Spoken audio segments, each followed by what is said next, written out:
마태복음 25장 1절에서 13절까지 말씀이 길지만 우리가 함께 같이 한번 보면 좋겠습니다. 같이 보겠습니다. 그때에 천국은 마치 등을 들고 신랑을 맞으러 나간 10 처녀와 같다 하리니 그 중에 5은 미련하고 5은 슬기 있는지라. 미련한 자들은 등을 가지되 기름을 가지지 아니하고 슬기 있는 자들은 그릇에 기름을 담아 등과 함께 가져갔더니 신랑이 더디 오므로 다 졸며 잘새 밤중에 소리가 나되 보라 신랑이로다 맞으러 나오라 하매 이에 그 처녀들이 다 일어나 등을 준비할세 미련한 자들이 슬기 있는 자들에게 이르되 우리 등불이 꺼져가니 너희 기름을 좀 나눠 달라 하거늘 슬기 있는 자들이 대답하여 가로되 우리와 너희의 쓰기에 다 부족할까 하노니 차라리 파는 자들에게 가서 너희 것을 사라 하니 저희가 사러 간 동안에 신랑이 오므로 예비하였던 자들은 함께 혼인잔치에 들어가고 문은 닫힌지라. 그 후에 남은 처녀들이 와서 가로되 주여 주여 우리에게 열어주소서. 대답하여 가로되 진실로 너희에게 이르노니 내가 너희를 알지 못하노라 하였느니라. 그런즉 깨어있으라. 너희는 그 날과 그 시를 알지 못하느니라. 아멘. 이것은 하나님의 말씀입니다. 한 병원 앞에 대기실에 사람들이 북적북적 거렸습니다. 모든 사람들이 진료의 순서를 기다리고 있었는데 자꾸만 지연되고 이렇게 늦게 되고 있었습니다. 기다리는 사람들이 조금씩 불편한 기색이 생기기 시작했습니다. 얼굴을 찌푸리는 사람들도 있었어요.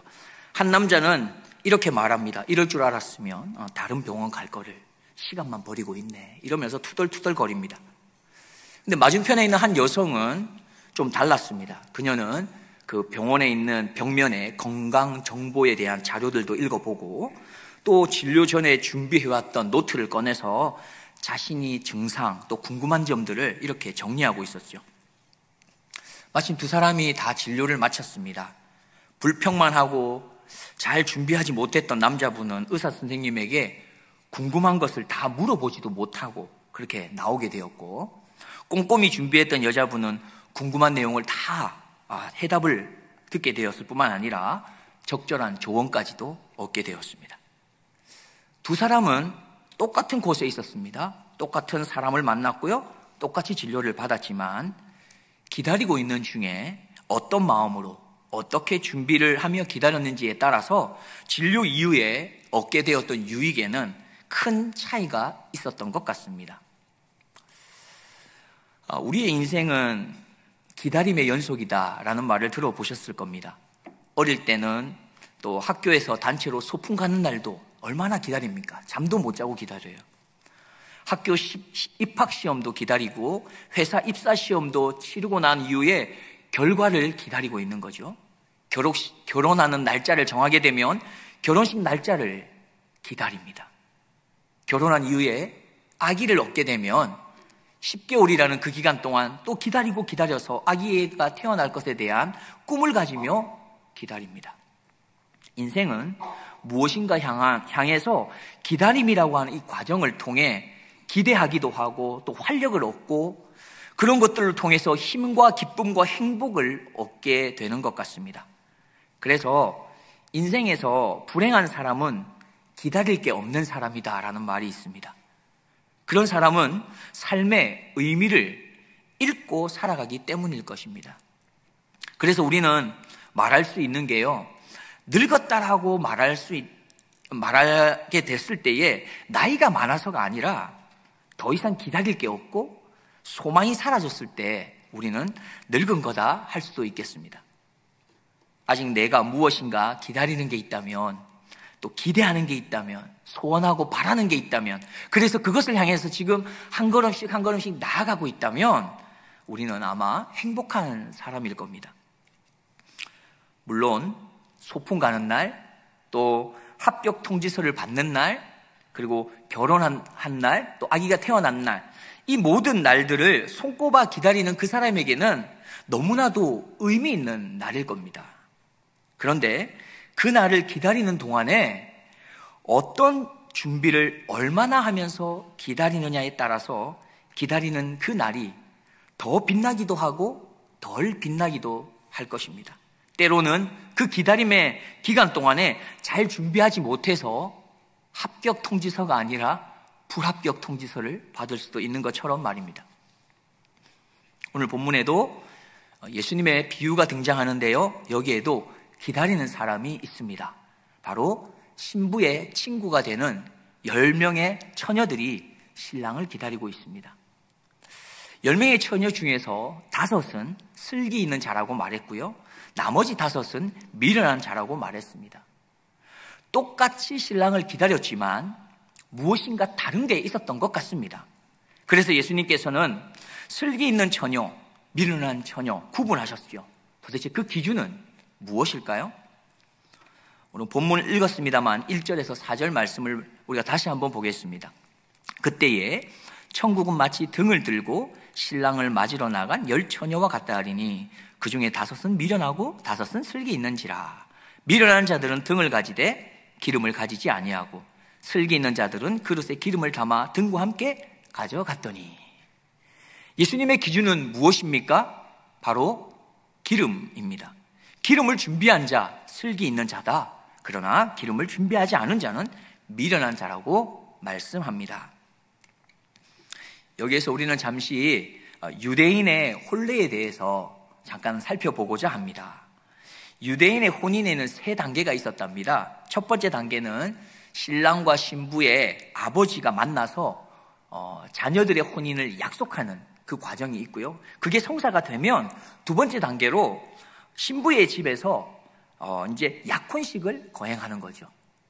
그리고 난 이후에 1년이라는 시간을 보통을 기다립니다. 그리고 난 이후 혼인식을 치르게 된다고 합니다. 신랑은 혼인을 하게 되는 그날에 어디로 가야 될까요? 신부의 집으로 가서 신부를 데리고 와야 되는데요, 일반적으로 이 신랑이 신부를 데리러 신부의 집으로 갈 때 저녁 시간이 될 때가 참 많았던 것 같습니다.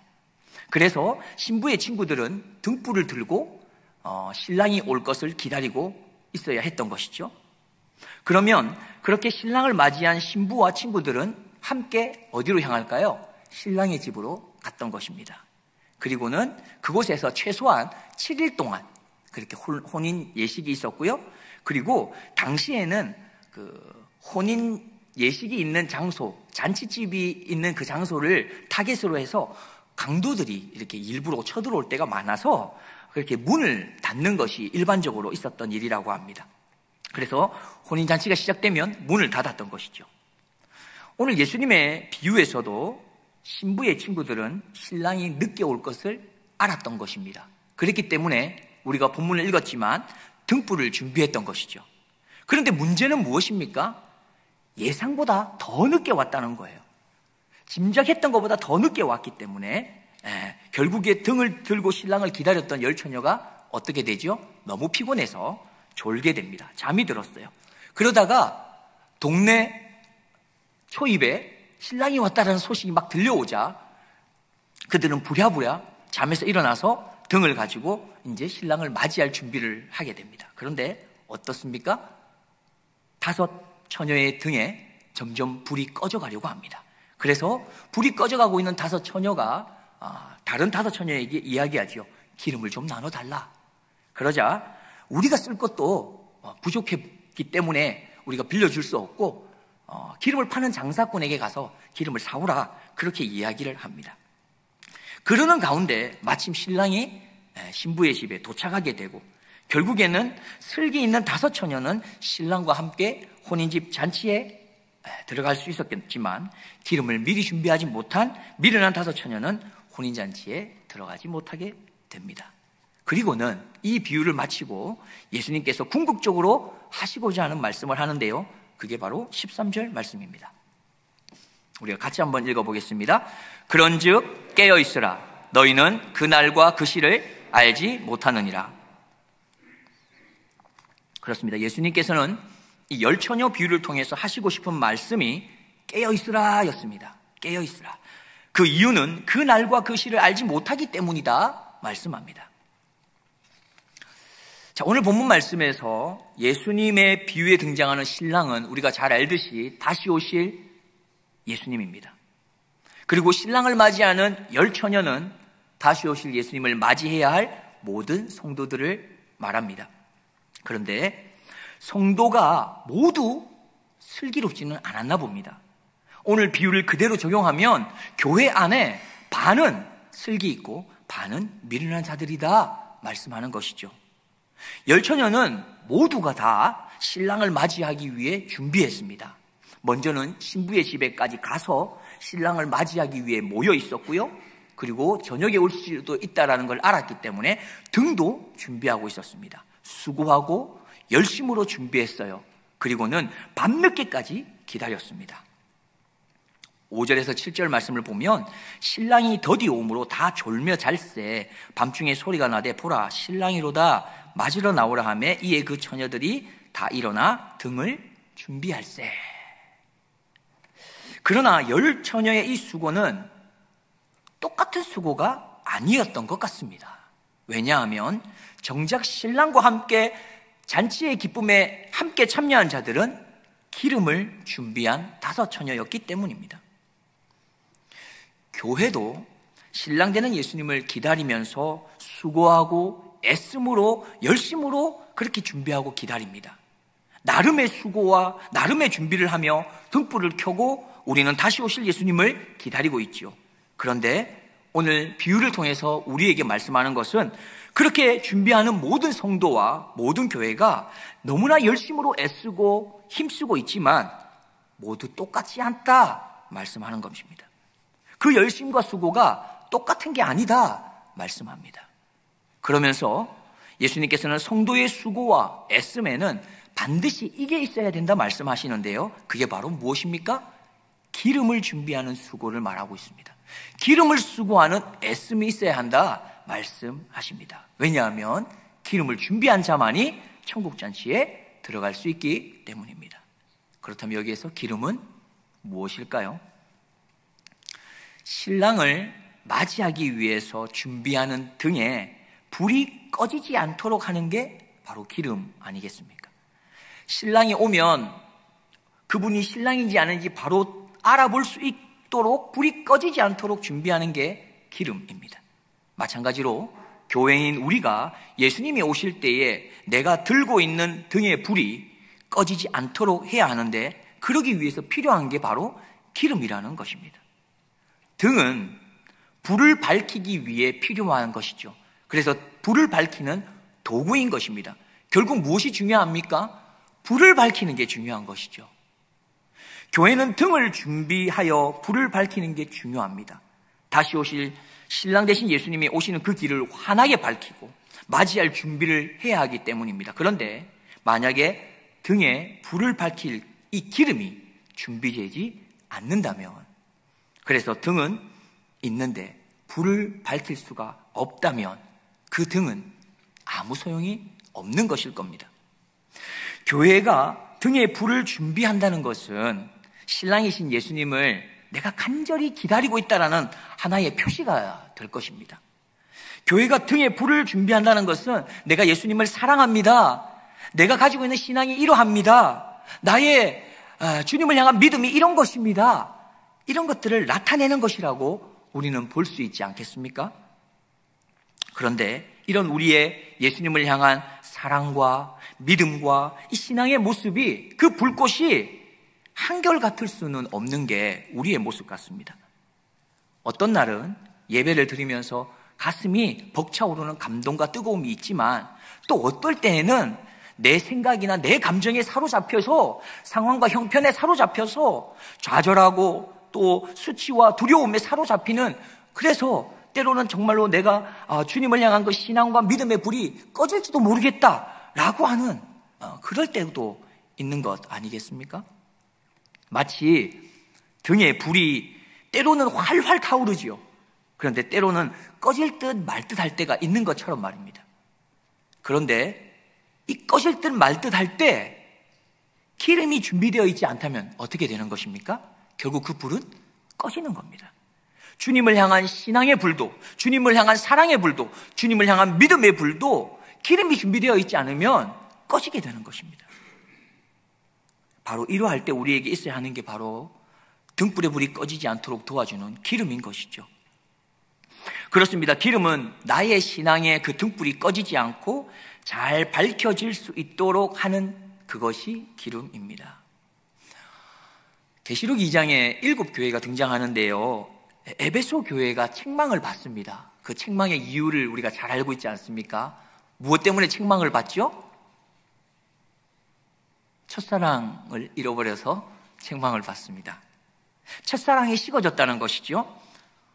계시록 2장 우리 1절부터 5절 말씀인데, 에베소 교회의 사자에게 편지하기를 오른손에 7별을 붙잡고 7 금촛대 사이에 다니시는 이가 가라사대, 내가 내 행위와 수고와 내 인내를 알고 또 악한 자들을 용납지 아니한 것과 자칭 사도라 하되 아닌 자들을 시험하여 그 거짓된 것을 내가 드러낸 것과 또 내가 참고 내 이름을 위하여 경고히 게으르지 아니한 것을 아노라. 그러나 너를 책망할 것이 있나니 너의 처음 사랑을 버렸느니라. 그러므로 어디서 떨어진 것을 생각하고 회개하여 처음 행위를 가지라. 만일 그리하지 아니하고 회개치 아니하면 내가 네게 임하여 내 촛대를 그제 아래에서 옮기리라 말씀합니다. 에베소 교회가 보면은 사실 칭찬 들었던 것들도 있습니다. 우리가 뒤에 보면은 2절에 보면 내가 내 행위와 또 수고와 내 인내를 안다 말씀합니다. 악한 자들을 용납지 아니한 것도 칭찬을 들은 것이지요. 자칭이 사도라 하되 아닌 자들을 시험하여 그 거짓된 것을 내가 드러낸 것도 칭찬하고 있습니다. 3절에 보면 내가 참고 내 이름을 위하여 경고히 게으르지 아니한 것도 안다 말씀합니다. 그런데 촛대를 옮긴답니다. 우리가 읽어본 것처럼 5절 말씀에 내 촛대를 옮기겠다 말씀합니다. 그 이유는 무엇입니까? 첫사랑을 회복하지 않았기 때문입니다. 하나님께서 에베소 교회에게 말씀합니다. 너의 사랑이 처음 사랑이 아니야. 하나님이 주신 처음 사랑을 버리고 무분별하게 자기들이 생각하는 그 사랑을 하고 있다는 것이죠. 그래서 지금 에베소 교회는 등에 불이 꺼지지 않도록 도와야 할 기름이 필요합니다. 그것이 바로 5절 말씀인데요, 먼저는 어디서 떨어진 것인지 생각해야 됩니다. 다시 말해 어디서부터 잘못됐는지 그걸 생각해야 되고, 그리고는 즉시 회개하는 것이 지금 에베소 교회에는 필요했던 것이죠. 이와 같이 신랑이신 예수님을 맞이하는 이 등불, 그 등불이 사랑의 등불, 믿음의 등불, 신앙생활의 등불일 수 있습니다. 그것이 꺼지지 않도록 밝힐 수 있는 기름은 어떻게 보면 교회마다 다를 수 있을 겁니다. 어떤 누군가에게는 그 기름이 예배가 될 수도 있고 하나님의 말씀이 되거나 찬양이 되거나 기도가 될 수도 있습니다. 사랑하는 성도 여러분, 나의 신앙의 등불, 나의 신앙의 그 사랑의 등불, 믿음의 등불, 그것이 꺼지지 않도록 잘 밝혀주기 위해서 가장 큰 힘이 되는 기름은 무엇입니까? 나에게 지금 꼭 필요한 기름은 무엇입니까? 이와 같이 우리가 준비해야 할 기름은 교회마다 다를 수 있지만 여기도 더 중요한 것이 있는데, 어떤 기름을 준비하든지 그 준비하는 자세만큼은 다음과 같아야 한다고 조심해서 말씀하고 있습니다. 기름을 준비하는 자세는 미련함이 아니라 슬기로움이어야 한다고 말씀하고 있는 겁니다. 그래서 오늘 비유에서 예수님께서는 슬기로운 여인과 처녀들과 미련한 여인을 구분한 것이죠. 10처녀는 모두가 다 신랑을 맞이하기 위해 기다렸잖아요. 나름의 수고를 하고 준비하면서 열심으로 그렇게 기다렸어요. 밤늦게 꾸벅꾸벅 졸면서 기다렸어요. 그러나 예수님께서는 그러한 것들을 말씀하지 아니하고 기름을 준비했느냐, 그것을 보고 계셨어요. 그러면서 그 기름을 준비하고 안 준비한 것에 따라서 미련하다, 슬기롭다 하면서 슬기로운 5처녀만 천국잔치에 함께 들어간 것 아니겠습니까? 우리는 이쯤에서 놀라운 사실 하나를 짚고 넘어갈 필요가 있겠습니다.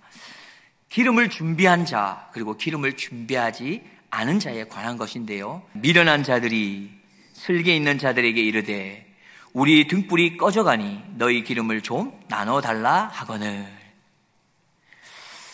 여기에 중요한 포인트가 있습니다. 미련한 자들이 슬기는 자들에게 이르되 우리 등불이 꺼져가니 너희 기름을 좀 나눠달라 하거늘.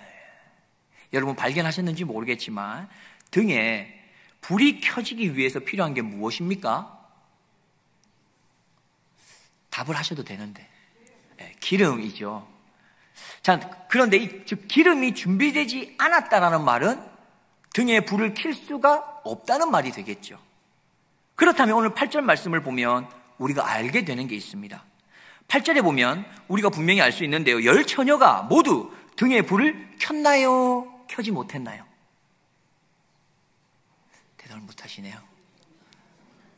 예? 10처녀가 다 불을 켰나요? 켜지 못했나요? 다 불을 켰잖아요. 불을 켰다는 말은 지금 기름이 있다는 것인가요? 없다는 것인가요? 있다는 것입니다. 기름이 있었기 때문에 불을 켤 수가 있었던 거예요. 그리고 그 불은 10처녀가 동일하게 한동안 어느 정도는 다 불을 밝히고 있었습니다. 그러는 중에 시간이 지나가면서 10처녀의 등불 중에 5처녀의 등불이 조금씩 꺼져가려고 합니다. 결국에는 미련한 5처녀의 등불은 꺼졌고 슬기로운 5처녀의 등불은 꺼지지 않고 계속 불을 밝혔죠. 자, 여기에서 그 이유를 우리는 알아야 합니다. 그 이유가 무엇입니까? 슬기로운 5처녀는 등을 준비할 때에 따로 그릇에 기름을 담아 여분의 기름을 더 준비했다는 것이죠. 그러나 미련한 처녀는 등에 들어있는 기름으로 충분할 것이다 생각하고 자기가 좋을 대로 생각하고 따로 여분의 기름을 준비하지 않았다라는 데 차이가 있습니다. 그래서 여러분 영어 성경으로 3절과 4절 말씀에 있는 것을 우리가 살펴보게 되면 3절 말씀에 미련한 자들은 등을 가지되 기름을 가지지 아니했다라고 나오지만 영어 성경에는 엑스트라 오일이라고 분명하게 표현합니다. 그냥 오일이 아니라 여분의 기름이라고 분명하게 표현하고 있어요. 4절에도 슬기 있는 자들은 그릇에 기름을 담아라고 했는데 이 기름이 엑스트라 오일이 되는 것이죠. 신랑이 오는 것을 10처녀 모두가 알고 있었습니다. 그런데 왜 미련한 5처녀는 여분의 기름, 엑스트라 오일을 준비하지 못한 것일까요? 어쩌면 이 미련한 처녀는 5처녀는 신랑이 온다는 것을 알긴 했지만 정작 신랑에게 관심이 없었을 수도 있다는 것입니다. 잔치에 관심이 있었던 거죠. 자기가 좋은 것에, 자기에게 유익한 것에 관심이 있었어요. 미련한 5처녀는 신랑의 입장에서 생각하기보다는 신랑을 그래서 입장에서 기다리면서 생각하면서 기다린 것이 아니고 자기 마음대로 생각한 겁니다. 신랑이 늦어도 저녁 이쯤이면 올 거다라고 자기 나름대로 그냥 좋을 대로 생각한 거예요. 자기가 편한 대로 생각한 겁니다. 그래서 등을 준비는 했지만 등에 있는 기름으로 만족할 뿐이고 엑스트라 기름은 준비하지 않았던 것이죠. 그러나 신랑은 미련한 5처녀의 생각과는 달리 아주 늦은 밤에 왔습니다. 그들이 예상하지 못하는 시간에 왔다는 거예요. 오늘날 성도인 우리들은 어떻습니까? 다시 오실 예수님을 기다리고 있는 우리들은 기름을 어떻게 준비하고 있습니까? 슬기롭게 준비하고 있습니까? 아니면 미련하게 준비하고 있습니까? 다시 오실 신랑을 기준으로 하고 예수님의 말씀을 기준으로 삼아서 우리는 기름을 준비합니까? 아니면 나의 생활에 따라서, 나의 삶의 형편에 따라서, 내 수준에 따라서, 내 생각에 따라서, 내 판단에 따라서 그렇게 우리는 기름을 준비하는 것은 아닙니까? 말씀의 결론을 맺고자 합니다. 교회인 우리들은 10처녀와 같이 다시 오실 신랑이신 그 예수님을 기다리며 준비하고 있습니다. 다시 오실 예수님을 향해 우리의 믿음과 우리의 사랑과 우리의 신앙이 어떠한지를 나타내기 위해 열심으로 수고하고 노력하며 불을 밝히고 그렇게 다들 기다리고 있습니다. 모든 교회는 불을 밝히고 등불을 밝히고 기다리고 있어요. 그러나 시간이 지나면서 신랑이 늦게 오면서 신랑이 예상했던 시간에 오지 않으면서 서서히 차이가 나타나기 시작합니다. 그렇게 시간이 진짜와 가짜를 판가름하게 되는 거죠. 모든 교회가 수고하고 노력함으로 신랑을 기다립니다. 그러나 등에 불을 계속해서 켜지 못하는 교회가 있다는 겁니다. 그들은 자기 생각대로 수고했어요. 자기 생각대로 힘쓰고 노력했기 때문에 그런 것이겠죠. 그러나 반대로 등에 불이 꺼지지 않고 계속해서 켜져 있는 교회가 있습니다. 그것은 사람의 생각을 내려놓고 하나님의 중심으로, 말씀 중심으로 생각하면서 수고하고 힘쓰고 노력했기 때문일 겁니다. 다시 오실 예수님과 함께 천국에 들어가는 교회는 수고하고 헌신하고 희생한 교회가 아니라 그 수고와 헌신과 희생이 자기의 의지와 생각, 자기에게서 나온 것인가, 아니면 하나님의 말씀에 의지하여 나온 것인가, 그것에 따라서 슬기로운 처녀가 될 수도 있고 미련한 처녀가 될 수도 있는 것입니다. 우리는 기억해야겠습니다. 오직 성령께서 나를 사로잡을 그때에만 나의 생각을 내려놓을 수 있다는 것입니다. 그리고 성령께서 나를 사로잡는 그때에만 말씀을 전적으로 의지하고 신뢰하며 순종의 길을 걸어갈 수 있는 존재가 우리들이라는 것입니다. 기도하겠습니다.